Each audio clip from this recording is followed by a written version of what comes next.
Então eu quero mais uma vez relembrar você que Deus é fiel. Deus é fiel. E na sua fidelidade, o que ele faz? Ele nos guia, guia em nossos caminhos. Outra coisa que ele faz, ele nos lembra de onde estávamos e quando e como estávamos. Agora, nós vamos para o terceiro ponto e há uma coisa muito importante. Deus nos ama. Ele nos ama e entregou a vida do seu próprio filho para que nós tivéssemos vida nele. Isso é amor. No entanto, Deus nos julga. Sim, ele nos julga. Ele nos julga porque nós pecamos, ele nos julga porque nós abrimos mão de fazermos a vontade dele e decidimos fazer a nossa própria vontade. Nós decidimos fazer aquilo que está no nosso coração e deixamos de fazer aquilo que está no coração do Senhor. Isso é problemático, isso nos afasta de Deus, isso nos causa dor, isso nos causa um tipo de confronto com Deus que nós não precisaríamos ter. Mas pelo fato de pecarmos e de transgredirmos a regra, as leis, a vontade de Deus, ele precisa nos julgar. E ele executa o seu julgamento, ele executa a pena do seu julgamento em nossas vidas de uma maneira muito simples. Diferente do que muitas pessoas imaginam, Deus não é um Senhor rancoroso que fica sentado no seu trono, no céu, olhando para nós e anotando as nossas transgressões e colocando xizinhos ali, e em determinado momento ele pega e lança um raio contra nós para que sejamos punidos. Não, isso daí é mitologia, isso não tem nada a ver com a palavra de Deus. A palavra de Deus é clara. E o julgamento de Deus é muito simples, no sentido de que o que ele determina que seja feito, precisa ser feito. Quando não é feito, segundo a própria aliança que ele mesmo escreveu, o efeito de não estarmos debaixo de sua lei, ou seja, o fato de estarmos longe da sua vontade, acarreta o mal em si. Eu quero exemplificar isso de uma forma bastante simplista. É como se você tivesse um guarda-chuva e saísse com esse guarda-chuva num dia de chuva. E esse guarda-chuva é muito grande, muito bom, muito caro, e ele foi feito para que você não se molhasse de maneira alguma. Nem os seus pés vão se molhar se você sair usando esse guarda-chuva num dia de tempestade ou o que quer que seja. Uma chuva qualquer. Aí você sai na chuva com aquele guarda-chuva muito importante, muito caro, e você olha para a chuva, olha para o guarda-chuva e você pensa, bom, eu estou seguro aqui, estou seco, mas eu tenho certeza que se eu sair de debaixo da proteção desse guarda-chuva e colocar ele de lado, deixar ele mesmo aqui, sair nessa chuva, eu não vou me molhar. Eu tenho autoridade para fazer isso e tenho autoridade para sair na chuva sem me molhar. Não vai acontecer, você vai se molhar. Mesmo se você se proteger debaixo de uma marquise, a chuva vai bater na calçada e vai acabar molhando a barra da sua calça, as suas meias, os seus sapatos, e você vai acabar se molhando e vai acabar, então, pegando algum tipo de resfriado. Muito simples. E é exatamente isso que acontece. A palavra de Deus diz que quando nós nos afastamos da bênção de Deus, o que vem é a maldição. Porque Deus para de falar bem de nós, ou nós saímos debaixo da sua bênção, saímos debaixo das palavras de Deus e ficamos longe delas. E quando nós ficamos longe delas, nós acabamos trazendo para as nossas vidas maldição e problemas e consequências da desobediência.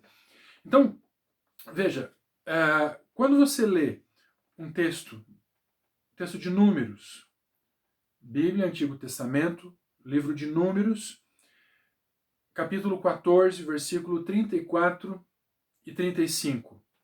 Números 14, 34 ao 35. A palavra diz, Números 14, 34 ao 35 diz: segundo o número dos dias em que espiastes essa terra, 40 dias, cada dia representando um ano, levareis sobre vós as vossas iniquidades 40 anos, e conhecereis o meu afastamento. Eu, o Senhor, falei. Assim farei a toda esta má congregação que se levantou contra mim neste deserto, se consumirão, e aí falecerão. Então veja, o julgamento de Deus é simples. Ele pediu para que eles crescem, para que eles confiassem nele, para que eles entendessem que ele tinha tirado eles da terra do Egito, da escravidão e do terror, e levaria eles até uma terra onde fluiria leite e mel, Canaã. E Deus os levou até lá.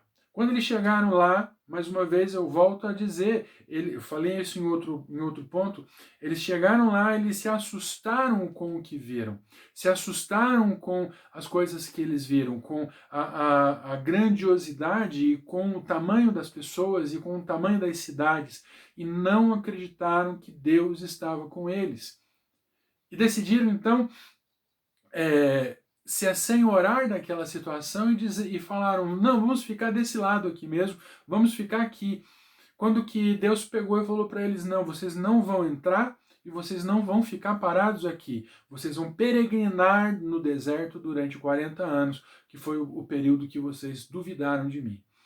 Então veja, quanto mais você se afasta da vontade de Deus, mais você está longe do amor do Senhor. E quanto mais você sai da bênção de Deus, mais coisas ruins acontecem com você. Então, o Senhor nos julga pela nossa desobediência, o Senhor nos julga pela nossa incapacidade de crer que Ele é o Senhor, de que Ele tem em suas mãos todas as coisas, que Ele sabe o que é melhor para nós. E um dos julgamentos mais terríveis que Deus tem contra a humanidade é o da humanidade não acreditar que Jesus é o Senhor. Veja, é muito interessante isso. Você ouve pessoas falando com propriedade a respeito de fantasias, de ficção científica, e falando que aquilo realmente é real, é verdadeiro, a respeito de naves espaciais e seja lá o que for. Fantasias. E elas acreditam nessas fantasias. E muitas olham para o céu e veem algumas manifestações e falam, olha, são extraterrestres. E falam, não, aquilo é verdade. É quando você apresenta que Jesus é o Senhor e que Ele entregou a sua vida por nós na cruz para levar sobre si o pecado e para nos dar, então, a oportunidade de vivermos eternamente ao lado do Senhor, eles falam, não, isso daí é fantasia. Isso é fantasia. Amado, é mais fácil para algumas pessoas acreditarem na mentira, na fantasia, do que acreditarem na verdade que é expressa pelo Senhor. Então, e o terrível é que quando alguém descarta qualquer possibilidade do Senhor Jesus entrar em sua vida, ele traz para si a pena de viver a eternidade totalmente isolado de Deus. Querido, isso é terrível. Esse viver longe de Deus tem um nome, e é a morte. Mas não é uma morte simplesmente que você pega e deixa de existir. Mas é uma morte consciente, você sabendo que a graça de Deus está em algum lugar e você nunca mais vai conseguir se aproximar dela. Ao passo que você tem condições hoje, nesse momento, de alcançar essa graça, entregando plenamente e totalmente a sua vida ao Senhor Jesus. Entenda o quanto Ele te ama, entenda o quanto Deus o ama. Veja, em Números 32, versículo 13, vou falar mais a respeito disso ainda, mas em Números 32, versículo 13,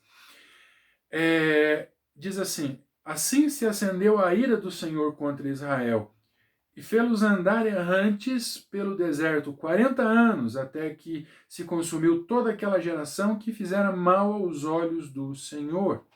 Veja, essa é a grande ofensa contra o Senhor. É você duvidar do poder de Deus em cuidar de você, em sanar os seus problemas, em estender a mão para você, para que você tenha uma vida plena, uma vida abundante. Isso é ofensivo ao Senhor. É ofensivo a Deus porque Ele entregou tudo por você, Ele entregou tudo por mim. E Ele fez todas as coisas e colocou você, Ele colocou a humanidade como joia da coroa, joia de toda a criação. E determinou que os seres humanos governassem sobre toda a criação. Então, quando nós nos afastamos e quando nós duvidamos da graça de Deus, quando nós duvidamos do amor de Deus, certamente a ira de Deus vem contra nós, porque nós decidimos sair de debaixo da sua graça, decidimos sair de debaixo do seu guarda-chuva, da sua proteção. E assim temos que viver afastados dele eternamente. E eu tenho uma coisa para dizer para você.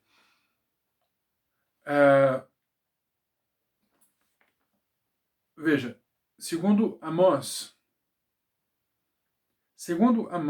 capítulo 2, versículo 10, Amós, capítulo 2, versículo 10, a palavra diz: Também vos fiz subir da terra do Egito, e 40 anos vos guiei no deserto para que possuísseis a terra do amorreu. O Senhor tem te conduzido desde a idade mais tenra, Ele tem protegido você e tem cuidado de cada detalhe da sua vida. E tudo para guiar você até a eternidade ao seu lado, ao lado do Pai, em Cristo Jesus. Essa é a expressão do amor de Deus. Ele nos julga, sim, Ele nos julga. Ele nos julga pela nossa falta de amor, pela nossa falta de confiança, pela nossa falta de fé nele. Mas Ele continua nos amando. E Ele, enquanto há vida, há esperança, enquanto estamos respirando, ainda temos esperança de atender a Ele e recebê-lo como Senhor das nossas vidas. Eu gostaria muito que você pudesse fazer isso. Eu gostaria muito que você entendesse essa palavra.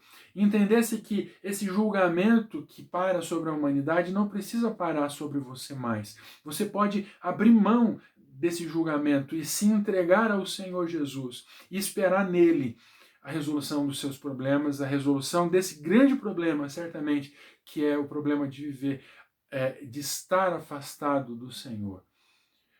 Deus te ama. E Ele entregou o Senhor Jesus na cruz por você. Eu vou falar mais a respeito disso ainda, mas eu quero que você lembre-se disso. O Senhor te ama. Ele ama você. E Ele fez e faz de tudo para que você esteja ao lado dele, na presença dele, eternamente.